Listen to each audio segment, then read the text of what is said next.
nasabi sa akin, ang asawa mo naman pala ay may lahing aso.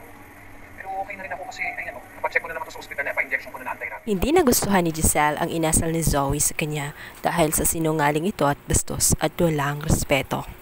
Sagot ni Zoe, bastos din daw siya at after ng ginawa niya kay mami niya, ay hindi umano niya deserve ang respect na inaasam ni Giselle. Even they are relative.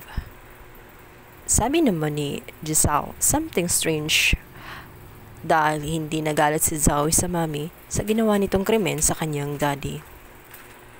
Well, noon pa man, hindi naman talaga inaasahan ni Giselle na respect siya nito dahil dati pa man ay bastos na ang kanyang ugali at kagaya din sa kanyang mami. Subalit sinabi ni Giselle na sooner ay kusa niya itong ibibigay para lamang isave ang kanyang sarili.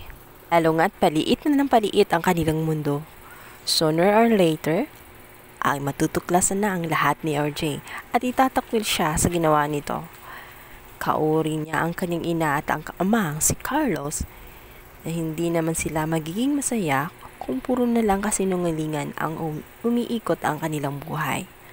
Samantala, dahil nga sa ginawa ni RJ at Lynette kay Moira, na nagmukha siyang kaawa-awa at utu-uto sa harap niya. Sumuko nga itong si Moira, sinuko niya itong si RJ at ang kanyang relasyon. Tinapos niya sa mga oras na iyon. Subalit, nag-iwan siya ng malaking banta sa kanila at sinabi niya na gagawin niya ang lahat to let them suffer. Ay nako RJ, dapat ipakulong mo na yan si Moira bago pa may yan magasik ng lagim. Malademonyo ang asawa mo at baka nga mas malupit pa ang gagawin niya sa'yo in the future. Sa kabilang banda, nakita nga ni Lynette ang mga bulaklak sa kalsada kaya naisip nitong bumili. Usual, naawa siya sa may tindera ng bulaklak. Binili niya lahat ang mga iyon. At laking gulat niya dahil malaki na pala ang pinagbago dahil ang presyo nga ng mga roses na iyon ay 100 pesos na ang isa na dati lamang ay 40 pesos lang. Well, isa yan sa inflation increase. Nangahulugan lang na may pagtingin pa rin itong si Lynette dito kay RJ dahil nagsimula nga ang kanilang pag-iibigan sa mga bulaklak na kanyang nilalako noon. Ito nga si RJ noon ang bumili at pumakyaw sa kanyang mga bulaklak kaya agad itong naubos. Bilang banda, naging masaya si Annalyn nung makita nga si RJ na dumalaw muli sa kanilang bahay at naging maayos na muli ang relasyon nila ni Lynette.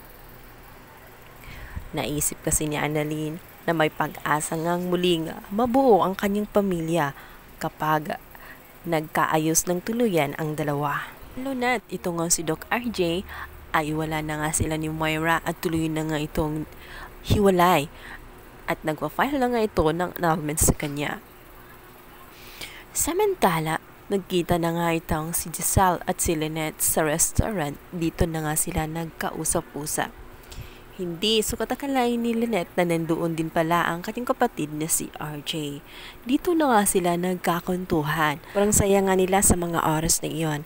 Nang biglang isingit ni Lynette ang tungkol sa bulaklak na kanyang nabili. Nagulat umano siya dahil sobrang mahal na nga ng bulaklak na dati noon daw ay 40 pesos lamang. Bigla namang nagkasabay sila ng salita nitong si na kaya ni RJ ang kanyang mga nakaraan na nakalimutan? Naaalala na kaya niya ang kanyang relasyon noon nitong si Lynette? Samantala, hindi nila alam na ito nga si Moira sa may di kalayuan ay nakasilip na punong-puno na nga ng inggit dahil tela masayang-masaya ang mga iyon.